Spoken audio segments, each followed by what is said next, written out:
Bem-vindos a mais um Católico Você Sabia? Aqui é o Padre Felipe Neco, nessa manhã de terça-feira, dia 30 de março, março ainda, quase já abril, mas já 30 de março, só mais um dia e já começamos abril, dentro dessa Semana Santa de preparação, já estamos cada vez mais perto do nosso Tríduo Santo e aqui com muita alegria nessa manhã para trazer mais um programa a vocês do Católico Você Sabia. Bom dia a todos, aqui é o Padre Renan Tcheca, uma alegria estar com vocês nessa nova semana, nesse novo episódio e vamos começar com tudo essa Semana Santa, é isso, Padre Felipe? Já dentro do outono, já começa a baixar as temperaturas aqui, hoje já começamos com 17, 16 graus. Uma chuvinha já, também, né? Chuvinha, mas já estamos esquentando aqui já, aproveitando aqui um controlzinho aqui para dar uma esquentadinha. Opa, eu estou bebendo água, hein? Pois você ficou só na aguinha. Mas é uma alegria poder estar aqui com vocês, depois dessa semana também acredito que intensa, pelo menos para mim foi bastante intenso de visita às famílias, de atender. Como eu tinha comentado para vocês, pois, aproveitando já esse período também, meio de lockdown, para poder estar atendendo as famílias, estar celebrando missa nas casas. Essa semana não foi diferente, eu celebrei, creio que todos os dias, exceto um dia só, de terça a sábado, creio que todos os dias eu estive celebrando, e pois foi uma alegria poder estar aí acompanhando diversas famílias, sobretudo levar a Eucaristia, levar essa oportunidade também do Senhor, da visita do Senhor na casa dessas famílias, foi muito interessante. Mandar um alô para todas elas, agora não vou lembrar de todo mundo que eu tive, teria que fazer aqui um flashback aqui para poder recordar todas, mas e foi isso, né? E domingo especialmente, pois tivemos a missa de Domingo de Ramos, numa chácara novamente, na mesma chácara que tivemos semana passada, na família Martins. Foi uma alegria imensa, tinha bastante gente, só de Eucaristia, creio que repartimos umas 60 hóstias, né, fora as crianças que estavam por lá. Mas foi bonito poder levar essa graça de celebrar o Domingo de Ramos, o início da Semana Santa, junto a todos eles, e foi um momento também emocionante na homilia aí, que saímos um pouco aí, perdemos aí um pouco e deixamos entrar o sentimento, mas eu creio que foi também uma oportunidade também de falar aquilo que trazemos no coração e poder manifestar também ao povo esse desejo de permanecer fiel e poder estar junto a eles e dar o que é mais importante para as suas vidas, que é Jesus Cristo e a Eucaristia. Tudo bem, bom, na verdade isso de sair do sentimento, eu saio quase todas as missas, então não é um problema, mas realmente a gente vê que tem celebrações que tem pelo seu caráter ou pelo seu momento, na atualidade, pois é muito mais emotiva, é muito mais sentida, né? Eu, ao contrário do Padre Felipe, sim, tive uma semana um pouco mais tranquila, mais ou menos no sentido que fiz praticamente sempre a mesma coisa, que foi atender as pessoas em suas casas, então nesse sentido, sim, foi intensa enquanto a quantidade, né, de direções espirituais e de atenção sacramental que eu estive fazendo nessa semana, mas praticamente foi a mesma coisa. Estive com a família Gevenca lá de Piem e um abraço, Fernando. Me convidaram para celebrar o casamento, Mateus da Ana, então eu fiquei muito feliz. E estive lá, a gente esteve colocando um pouquinho de detalhes já dos próximos passos a serem dados na preparação para um casamento, jovens realmente de Deus, poder preparar para o matrimônio. Esse casal é uma graça para nós, né? Depois estive também atendendo direção espiritual e confissões a toda a família Reck lá de Joinville.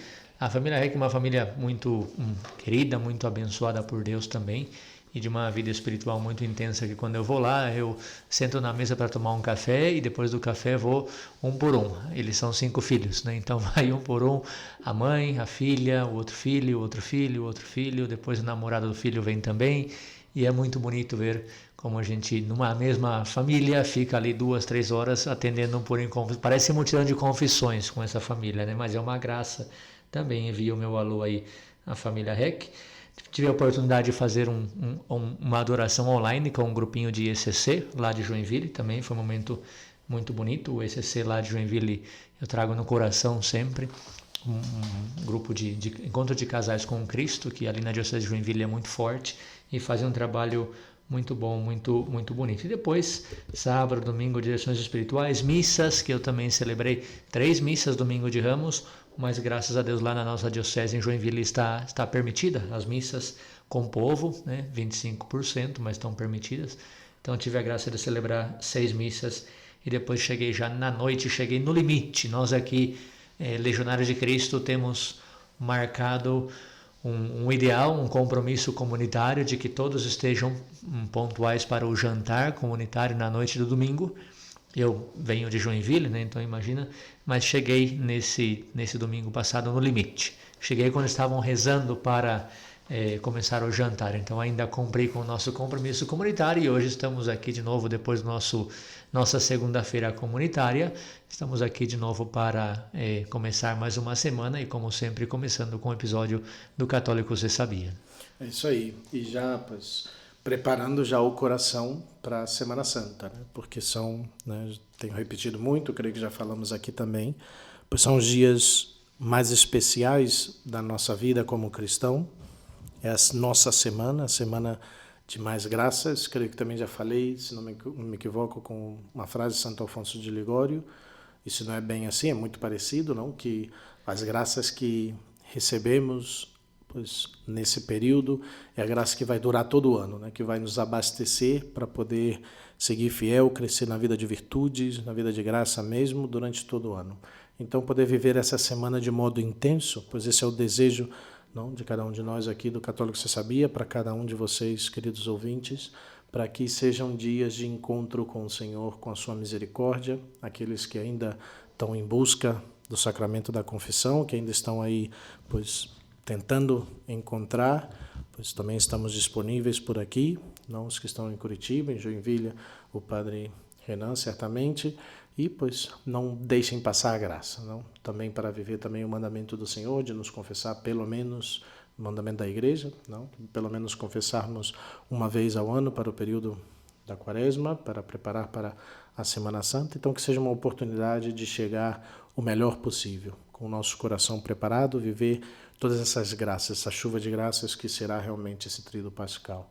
Ainda estamos também preparando aqui, estamos quase confirmando já o lugar onde vamos ter essas celebrações, provavelmente vai ser em São José dos Pinhais, e vamos estar convidando aí as famílias mais próximas para estar participando aí conosco também. Mas vai ser certamente uma graça.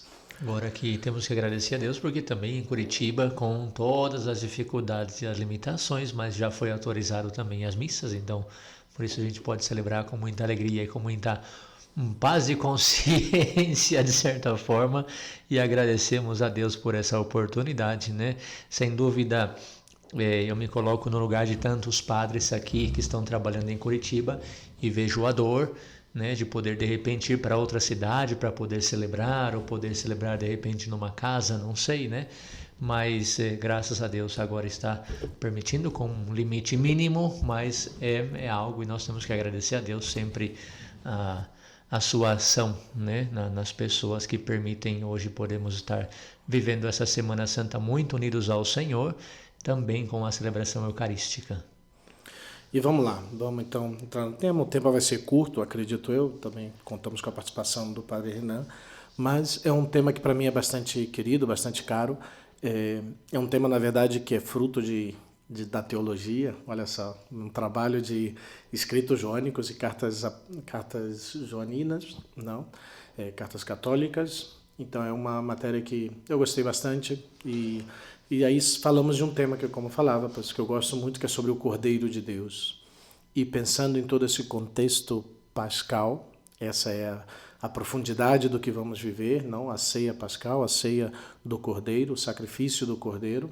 Então eu gostaria de trazer esse tema, pois eu já tinha separado esse trabalho que eu fiz, um trabalho curto, umas 9 páginas, claro que aqui deu muito menos, eu peguei só a página mais importante, não deu nem 3 folhinhas aqui, então vamos estar falando um pouco desse tema, que eu creio que pode ser de ajuda a viver, talvez com um pouquinho mais de profundidade, de um aspecto mais teológico, espiritual também, essa realidade do tríduo sacro, e pode ser de ajuda para vocês aí, para viver, talvez aqueles especialmente que ainda estão longe, pois, dos sacramentos, talvez de certo modo poder experimentar essa graça do Senhor também, de contemplá-lo, meditar através da oração e poder, pois, receber também essas graças que o Senhor tem para cada um de vocês. E começo, pois, falando que essa imagem de Cristo que se identifica com um cordeiro vem de duas perspectivas diferentes. Nós já conhecemos essa realidade do cordeiro. Nós, sobretudo, aquele que é o tema principal, talvez, que é quando João Batista apresenta Jesus Cristo como o Cordeiro de Deus, que tira o pecado do mundo. Primeiro, no Antigo Testamento, o Cordeiro Pascal dos Hebreus, quando Deus decidiu libertar o seu povo escravo dos egípcios, ordenou aos hebreus que matassem um cordeiro para cada família, para comê-lo à tarde e marcar com o sangue desse cordeiro o dintel, a verga e as ombreiras das portas de suas casas. E graças a esse sinal, se livrariam do anjo exterminador que passaria a ferir todos os primogênitos do Egito. E assim a tradição judaica dá um valor redentor a esse sangue do cordeiro. O cordeiro que salva o povo de Israel. Neste culto hebraico sempre foi visto como uma prefiguração simbólica do Messias, o Cordeiro Imaculado, cujo sangue salva da morte e cujo sacrifício é perene. A imagem do Cordeiro também foi utilizada pelo profeta Isaías na figura do servo do Senhor, que, morrendo para expiar os pecados do seu povo, aparece como um cordeiro manso levado ao matadouro que não abre a boca, e assim anuncia da melhor maneira o destino de Cristo. E já no Novo Testamento, no Apocalipse, a imagem do Cordeiro preservando o tema de Cristo, Cordeiro Pascal, estabelece um contraste com a débil imagem do Cordeiro imolado no Antigo Testamento e o poder que a sua exaltação ao céu lhe confere. Para vocês entenderem a importância desse tema dentro da Bíblia, dentro do estudo teológico, a palavra cordeiro aparece na Bíblia mais de 120 vezes, concentrando-se principalmente nos livros do Pentateuco, do Antigo Testamento, e no Apocalipse, no Novo Testamento. A aplicação da imagem do cordeiro, o Agnus, a Jesus parece já no início do Evangelho de São João, que é um pouquinho onde vamos nos centrar, no capítulo 1 de São João, e nenhum dos sinópticos, é interessante perceber isso, faz esta referência a Jesus Cristo. Só São João vai fazer essa referência do Cordeiro a Cristo. Apenas em duas outras ocasiões vai aparecer também no resto do Novo Testamento. Na primeira carta de São Pedro, que faz menção ao sangue de Cristo como do Cordeiro sem defeito e sem mancha, na primeira carta de São Pedro, no capítulo 1, e depois nos Atos dos Apóstolos, quando São Filipe explica ao eunuco a passagem do servo sofredor de Isaías à luz de Jesus Cristo.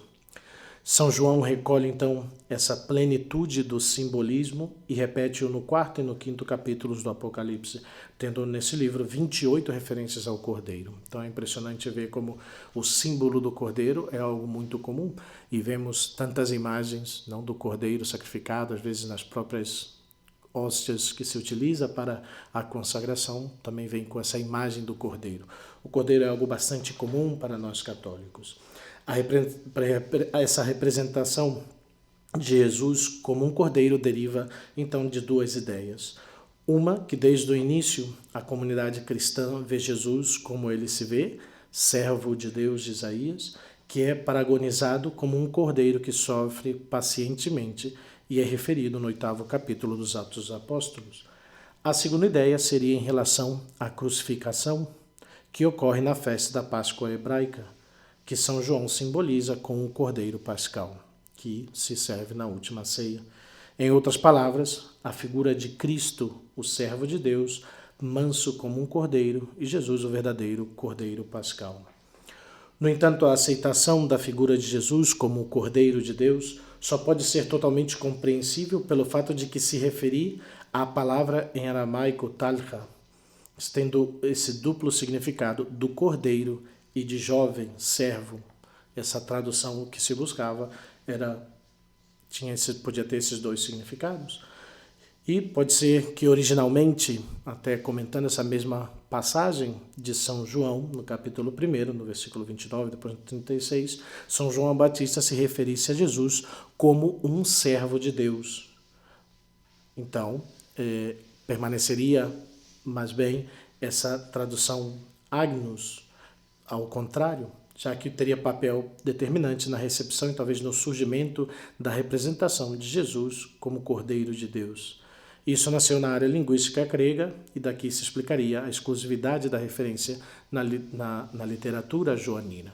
porque foi quando João escreve em grego, escreve seu evangelho em grego e traduz para Agnus. Então, talvez até inicialmente, pois diria, eis o servo de Deus, eis esse jovem de Deus, referindo-se João a Jesus Cristo, mas a tradução que João toma é a do Cordeiro, dando todo esse simbolismo teológico, fazendo essa referência pascal dos judeus. Portanto, essa representação de Jesus como Agnus é claramente uma criação da comunidade cristã. E assim pode ser que no texto original em aramaico dessa passagem ele se referisse ao servo de Deus, como eu estava comentando, seguindo essa passagem de Isaías 53. E João Batista teria então chamado o servo de Deus que assume o pecado do mundo, referindo-se assim à expiação vicária pela penalidade do pecado. Enquanto isso, São João, buscando um interesse autenticamente teológico, deixa a circunstância histórica ficar em segundo plano e assume esse novo significado, mais de acordo com a sua teologia pascal, de apresentar Jesus como o Cordeiro Pascal, traduzindo Talha a Agnus. Desse modo, redimir também adquire um novo significado como expiação que elimina a culpa. Jesus, o Cordeiro de Deus, que com a força expiatória de seu sangue redime o mundo do pecado. Eu só acho interessante fazer um parêntese aqui, se me permite, porque a teologia é uma ciência muito profunda, e tantos falam que a teologia se faz na oração, que a teologia se faz de joelho, se trata do estudo da revelação de Deus mesmo, né? Então, quando nós vemos na Sagrada Escritura que São João era discípulo amado, que São João foi aquele que estava com sua cabeça recostada no peito de Jesus, no coração de Jesus. Então, e daí a gente pega os textos do Evangelho dos três sinóticos e o Evangelho de São João. É muito interessante, muito bonito também perceber como São João é o evangelista teológico, né? Evangelho teológico, evangelista teólogo. São João é aquele que, efetivamente, como o Padre Felipe citava agora, né? Que deixa de lado muitos momentos, argumentos, direções mais históricas para entrar no significado mais profundo do texto. Então, nesse sentido, por isso, a gente pode ver claramente como são nos textos de São João, onde a gente descobre essa teologia profunda, essa linguagem do Cordeiro, que não sai nos outros, mas em São João sim, porque tem um significado teológico muito profundo quando se trata de estudar a figura de Jesus, né? Então, não só todo o contexto bíblico que está por trás dessa palavra, o judaico que está por trás dessa palavra, mas a teologia profunda, e isso a gente percebe que São João é um evangelista especialista nesse campo. Então, e aí ao representar Jesus como um cordeiro, São João e a comunidade cristã expressam três coisas, não três realidades. Primeiro, a paciência com que Cristo sofre, sua imunidade ao pecado, né? Essa força redentora do seu sacrifício. É importante, primeiro, a paciência com que Cristo sofre, né? Sua imunidade ao pecado e a força redentora de seu sacrifício. Essas são as três realidades, né? A paciência com que Cristo sofre de aceitar o sacrifício da cruz. Pensemos no momento da agonia que vamos viver nessa quinta-feira.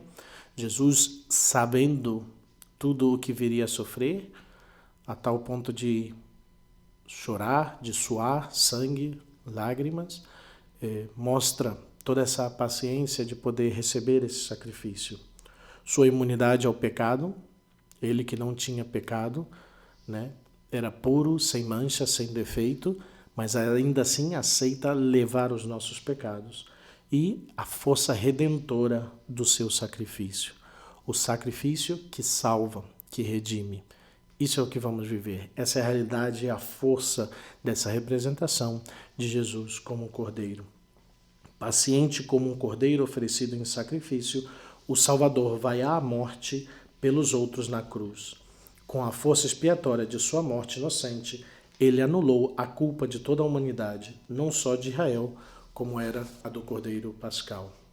A humanidade é salva em Jesus Cristo. Depois de ver a origem dessa imagem, resta-nos apresentar dois problemas que talvez hoje se apresentam aos exegetas, a mais realidade dentro da teologia, mas que pode ser também de ajuda para nós.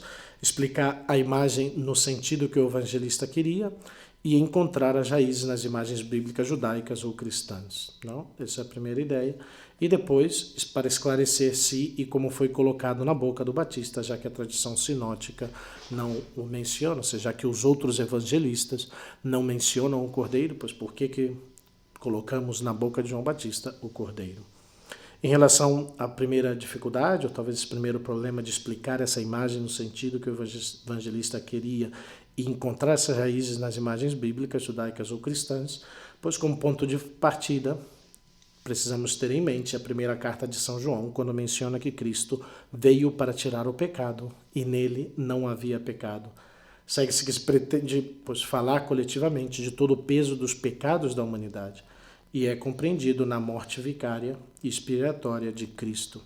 E a segunda ideia, Jesus é o Cordeiro de Deus que tira o pecado do mundo, no sentido de que dá aos homens a força para não pecar mais, com base no testemunho do Batista como servo de Deus, que possuindo o Santo Espírito, batiza ao homem o mesmo Espírito Santo, que dá ao homem esse mesmo Espírito Santo para que ele não peque mais.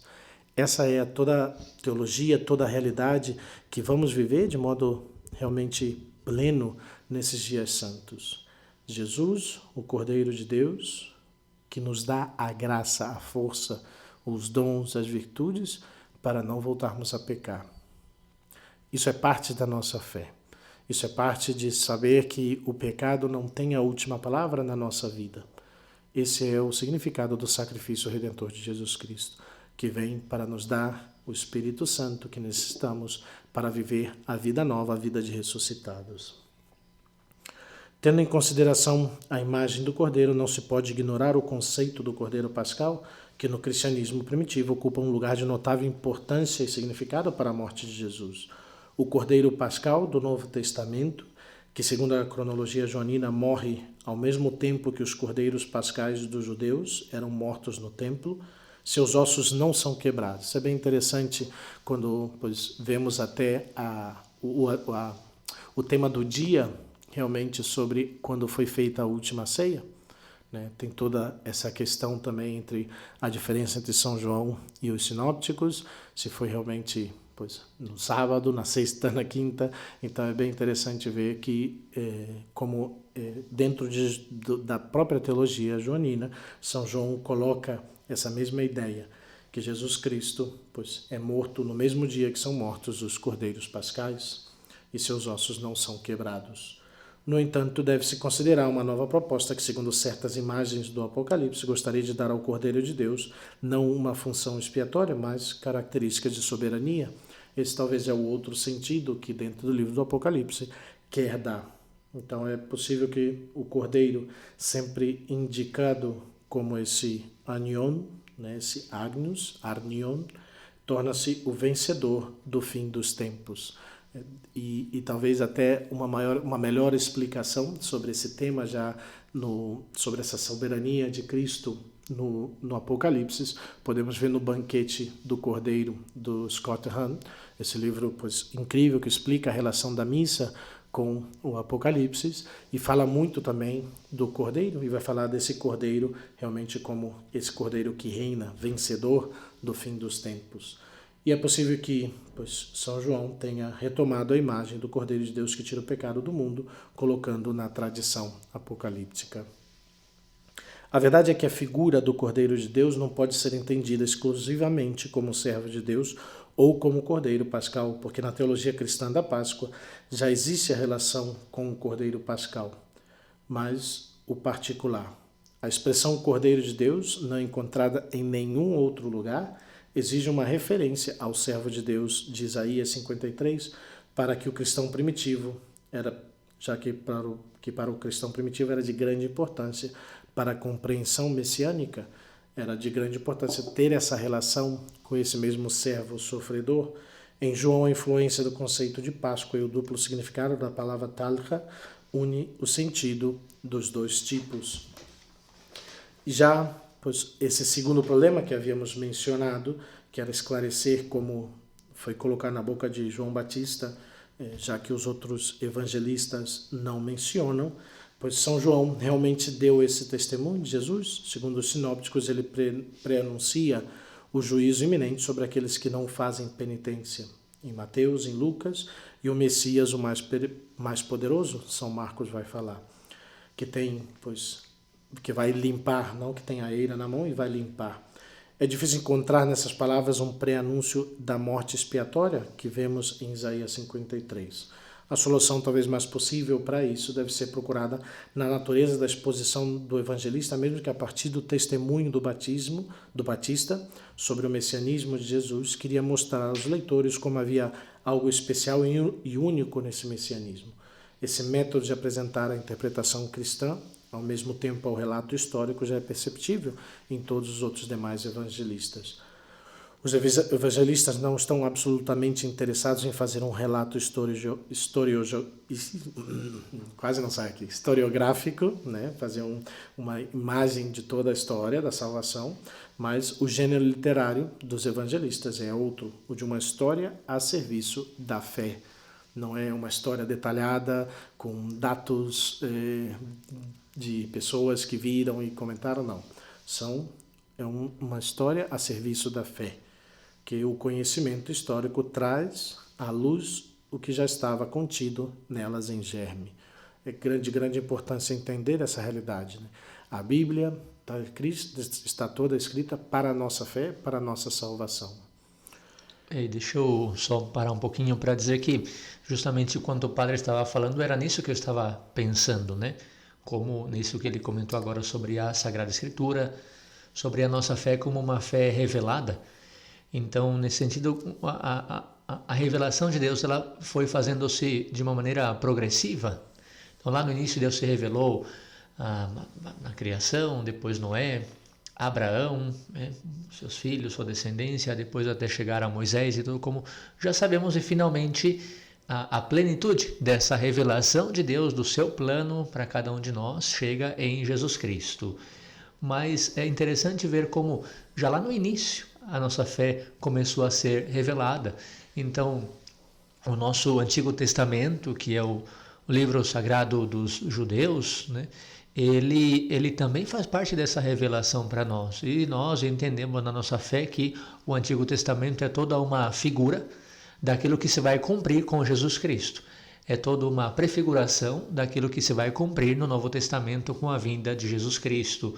E nesse sentido, a Páscoa que os judeus celebravam dentro dessa revelação de Deus, né, a saída do povo do Egito, e foi muito interessante, porque fazendo esse aprofundamento ali no texto bíblico que o padre Felipe citava no início do Êxodo, o anjo exterminador vinha exterminar a todos. De repente, aquele povo que vivia no pecado, aquele povo que vivia na morte, longe do amor de Deus, longe do conhecimento de Deus. No entanto, Deus disse, efetivamente, imolem o cordeiro, e com esse sangue do cordeiro, com o sangue do cordeiro, vocês devem ungir as suas portas. E quando o anjo exterminador passar, ele vai ver as casas que têm sangue e não vai exterminar essas pessoas, esses moradores, né?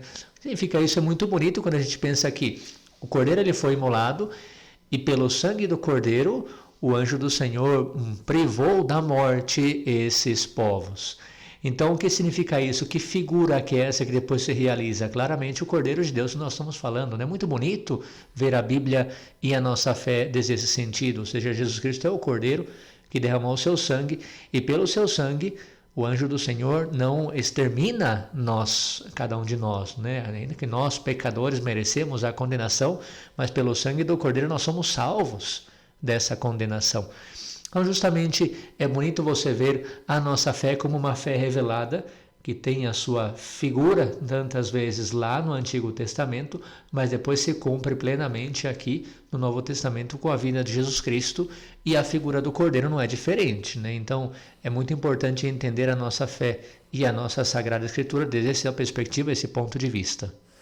É bastante, para mim, pois na medida que eu fui adentrando na vivência da minha própria fé, mas sobretudo depois já também nos estudos teológicos, mas toda a minha vida religiosa, quando você via essas referências do Antigo Testamento, para mim, pelo menos, quando eu vejo essas referências do Antigo Testamento que alcançam pleno cumprimento no Novo Testamento, ou seja, uma referência direta, muitas vezes a Jesus Cristo, a salvação, a igreja, dentro do Antigo Testamento, para mim é maravilhoso. Eu realmente fico assim, falo, uau, que a gente está falando de mais de 2000 anos, creio que diferença de anos tem entre o Gênesis e os primeiros livros da Bíblia até o nascimento de Jesus Cristo, a vida de Jesus Cristo. Estamos falando de 2000 anos, né? Num período em que não existia assim abundância de papel, eram alguns papiros e pouco mais, não? Que foi, na verdade,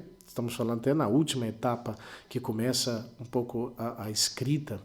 Muitas dessas coisas eram transmitidas oralmente. E você vê que em 2000 anos ou mais, creio que são 3000 anos desde os primeiros livros, aí desde quando foi transmitida esses livros do Gênesis, por dizer, e aqui o Galo já está me avisando que já está acabando, né? Hoje vai ser mais curto aqui, mas a gente já vai terminando aqui também. Mas eu acho grandemente interessante ver o revelador, mostra realmente essa economia da salvação, esse plano de Deus, a providência de Deus, como ele se revelando no Antigo Testamento, e pensamos toda a significância que existe, por exemplo, na Arca de Noé, o dilúvio com a realidade do batismo e tantos outros, né? O José do Egito, que depois também prefigura e tem sinal que é vendido por 30 moedas, Jesus Cristo que vai ser vendido por 30 moedas por Judas. Então toda essa relação que existe no Antigo Testamento com o Novo. Claro que os judeus e os evangelistas igualmente tinham um profundo conhecimento dessas histórias, desses fatos do Antigo Testamento, mas que as coisas se tenham dado assim perfeitamente, nem que se eles buscassem fazer, pois é o cumprimento desse plano de Deus, desse plano de salvação. O que entra também é o aspecto do Cordeiro. Não? Essa imagem do Cordeiro que Cristo quis levar sobre ele mesmo, para dar cumprimento a essa mesma realidade, pois desse Cordeiro Pascal que salva o povo de Israel do Egito. Então eu acho bastante interessante e existem muitíssimas referências.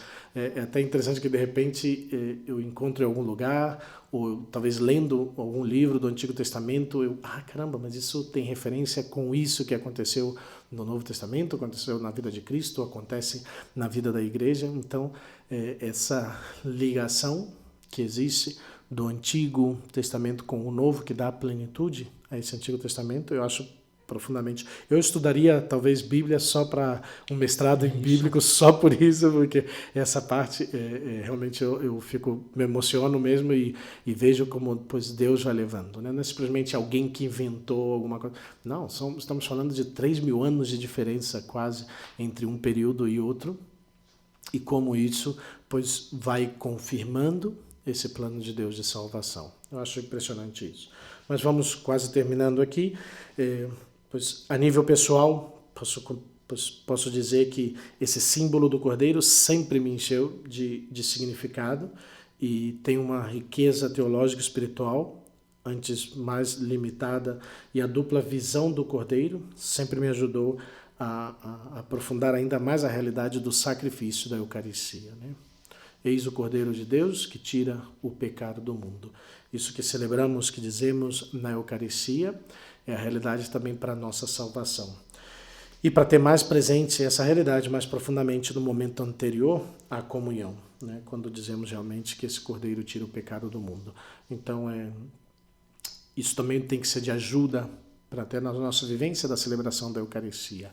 Ele é verdadeiramente o Cordeiro que é sacrificado, manso, sem defeito, imaculado, que é sacrificado para a nossa salvação. E desde o plano espiritual, esse exemplo de Cristo. O Cordeiro Pascal pode ser considerado para a própria vida na experiência da virtude da humildade e da paciência. Como podemos aprender essas duas virtudes na imagem desse mesmo Cordeiro, que manso, humilde, paciente se entrega para a salvação dos mundos, para a salvação do mundo e dos homens.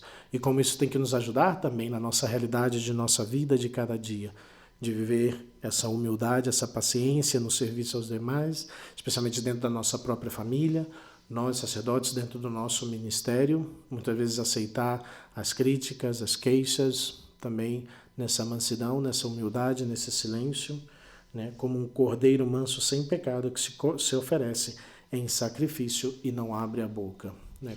Quanta riqueza pode trazer a mesma contemplação desse cordeiro para a nossa vida de cada dia. Eu me lembro que eu era seminarista menor e eu venho da cidade, uma cidade pequena, mas eu venho da cidade, né? Da cidade de Salto, interior Nunca vi de um São cordeiro, Paulo. só viu vaca só. Nunca vi um cordeiro, mas especificamente nunca vi um cordeiro. Bom, nunca vi um cordeiro, mas nunca vi muito menos ainda um cordeiro sendo imolado, né? Sendo sacrificado. Mas eu me lembro quando eu era seminarista, um companheiro meu do seminário, veja só, ficou tão gravado que eu me lembro até hoje. Hoje ele é um grande amigo nosso, casado já, me parece que está em Brasília, o Adail Pereira, está em Brasília. E alô, Adail, espero que você esteja ouvindo a gente aí. vamos mandar um abraço para ele, obrigar ele a ouvir e publicar o Católicos do Sabia, né? E ele me disse assim, nós tínhamos 13, 14 anos, hein? Crianças ali conversando de vida de seminário, né? E ele falou para mim, eu fico pensando, agora eu entendo por que o Jesus na Bíblia falou do Cordeiro de Deus, porque quando você mata um porco, ele vem um pouquinho mais da roça do que eu, né? Um pouquinho mais, ele vem lá de Minas, né? Quase na Bahia, né? E ele falou, quando você mata um porco, nossa, o porco grita que você não consegue aguentar todos os gritos do porco. Mas quando você mata o cordeiro, ele não fala nada. Você só vê uma lagriminha correndo do olho dele, né? E, claro, me marcou muito isso, eu nunca vi. Eu não sei quantos ouvintes do Católicos do Sabia já viram. E também vou dizer, não sei se é verdade, porque eu continuo sem ver. Mas aquilo me chamou muito a atenção. Ele me disse, quando você mata um cordeiro, não se escuta absolutamente nada, simplesmente a lágrima que corre do olho, né? Então, isso chama muito a atenção também quando você pensa nessa realidade que o padre falava, né? Como nós, em primeiro lugar, Jesus foi esse cordeiro imolado, né? Que não abriu a boca, ou quando abriu a boca, poucas vezes que abriu a boca foi para perdoar, foi para amar. Pai, perdoa, eles não sabem o que fazem, né? Tudo está consumado. E hoje estarás comigo no paraíso. Então essas 7 palavras sempre são palavras de amor desse cordeiro imolado por nós. Mas também para que nós, nossos sofrimentos, nossas dores, sejamos também imitadores desse Cristo, desse cordeiro imolado que não abre a boca, que sabe oferecer-se por amor também, nós por amor a Ele, sem dúvida, né? E diante das injustiças que sofre o Salvador, vai à morte humilhante na cruz por amor a nós, para a nossa salvação, também tem que ser de ajuda para a nossa vida também, essa realidade, né? Jesus Cristo, que sofre todas as injustiças, mas para nos salvar também as injustiças que talvez nós soframos, né? Pois sirva para a nossa santificação, para a nossa conversão, para a nossa salvação. E uma segunda consideração, mais no plano espiritual, mas na ordem espiritual que pode nos ajudar, seria essa força expiatória da sua morte inocente, que anulou a culpa de toda a humanidade, não só de Israel, como foi do Cordeiro Pascal, mas de toda a humanidade, de todos os homens, de todos os pecados. Cristo tem o poder de vencer o pecado pessoal. Nenhum pecado é maior do que o poder da morte do Cordeiro na cruz.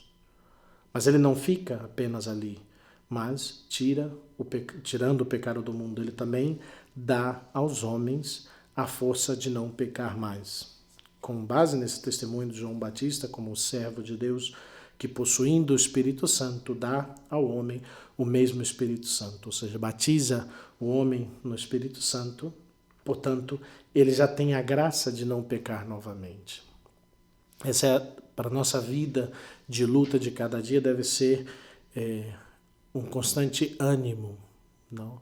Porque muitas vezes nos sentimos fracos, débeis, vemos talvez a força do pecado em nossa própria vida, mas temos que trazer para a nossa vida espiritual, sobretudo, essa certeza. O Cordeiro de Deus na cruz não só tira o pecado do mundo, mas também te dá a força para não pecar mais. Claro que dependemos também do nosso sacrifício, das nossas ações, mas a graça de Deus, não a graça do Espírito Santo, que realmente nos pode ajudar a não pecar mais. Claro, não contradizendo o mesmo São João, que diz que quem não tem pecado é um mentiroso, mas pelo menos não ter os pecados graves na nossa vida, né? Eu creio que o Iago alguma vez perguntou a alguém, ele fez uma pergunta, né, o Iago, que foi seminarista aqui até pouco tempo, conosco na comunidade, ele fez uma pergunta no Instagram dele, se a santidade é possível. Né? Ele fez uma pergunta, uma enquete para as pessoas responderem, eu não lembro a porcentagem agora, mas a maioria colocou que não é possível ser santo nos tempos de hoje. E isso não é verdade, não. A santidade é possível. Hoje mesmo até mandou um alô já para o Victor, para a Tamires, que hoje, estou adiantando o alô, ia dar no final, mas já dou aqui. Hoje fizeram 2 anos de matrimônio, vieram aqui cedinho, celebrei a missa para eles aqui na casa. Tiveram aqui 7h15 da manhã, já celebrei a missa para eles. E realmente, né, é uma graça de Deus, né? É a graça de Deus que nos transforma. É a graça de Deus que nos faz. A graça de Deus que realmente nos faz capazes de realmente ser transformados no Senhor. A graça tudo pode.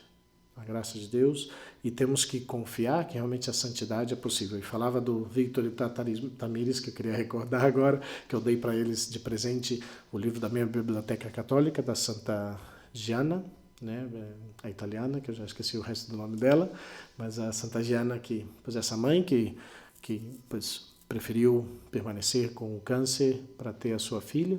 Na verdade, eu até conheci de longe, não cumprimentei, mas não tão de longe, mas de perto, a filha dela, que sobreviveu, né, a esse nascimento, que a mãe dela veio falecer creio que semanas ou meses depois. Ela ainda é viva, creio que já tem quase uns 60 e poucos, 70 anos, mas eu a vi na Marcha pela Vida lá em Roma.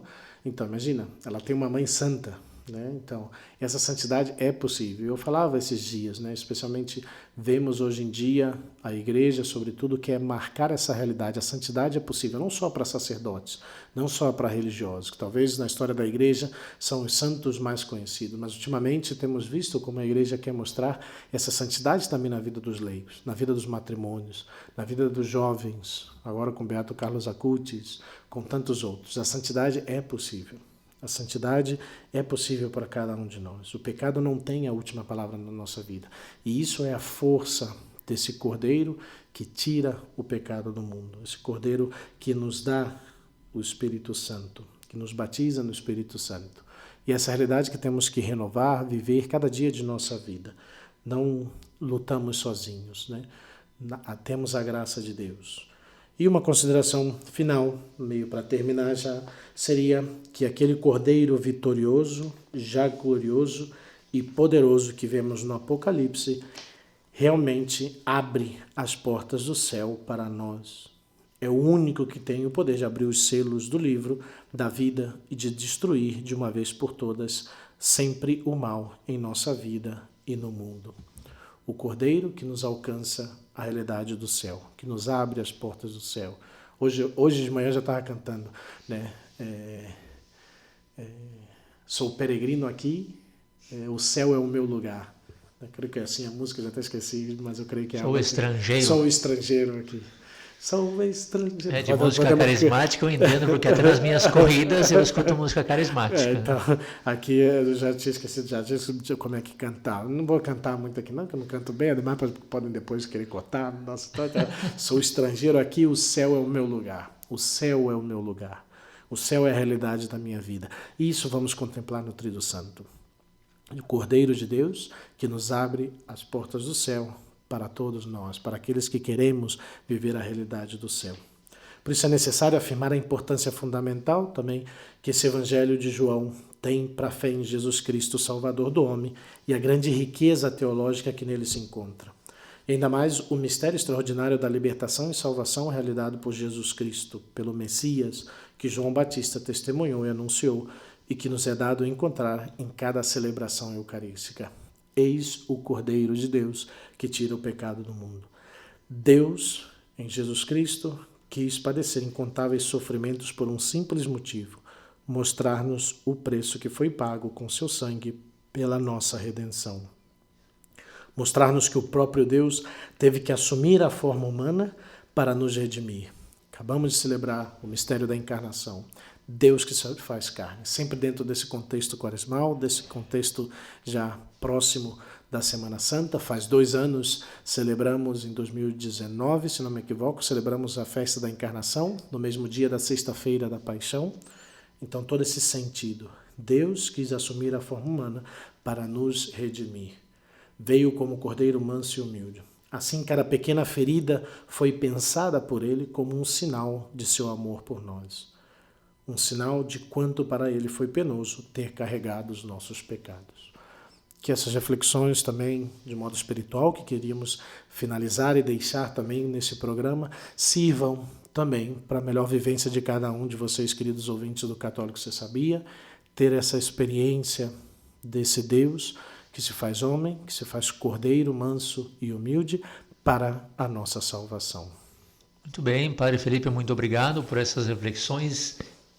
Desculpem, as portas já do Tríduo Sacro, que são os 3 dias mais importantes do ano para a nossa salvação, para a nossa fé, poder meditar nesse tema tão bonito, tão rico, tão profundo, que de repente você, católico, não sabia e agora católico você sabe, graças aqui à ajuda do Padre Felipe Neco, do podcast Católico Você Sabia. E do Padre Renan também. A gente tenta alguma coisa, né? Mas, Padre, ainda ficou um tema que eu acho que, bom, não é que ficou, né? Mas um tema interessantíssimo para a gente completar.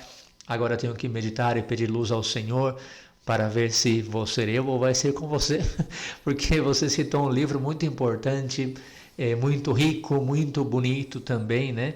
Do Scott Hahn, que é o Banquete do Cordeiro. E aí tem todo o significado desse conceito do Cordeiro, e especificamente no Apocalipse, do banquete do Cordeiro, das bodas do Cordeiro, né? do casamento nupcial, do banquete nupcial do Cordeiro. E o significado que tem, que se realiza na nossa Santa Missa. Então, também esse conceito do Cordeiro imolado, mas esse Cordeiro que tira o pecado do mundo, e ao mesmo tempo esse Cordeiro glorioso, representado ali no Apocalipse, que nos abre as portas do céu, como se faz presente, se realiza na Santa Missa. A Santa Missa está cheia de simbolismo, né? Simbolismo que nos mostra uma realidade que está acontecendo. Eu gosto muito, por exemplo, eu particularmente, lendo um livro do Cardeal Ratzinger, gosto muito de pensar na fração do pão, que é um dos nomes da Eucaristia, né, da celebração eucarística que está no Catecismo da Igreja Católica, a fração do pão.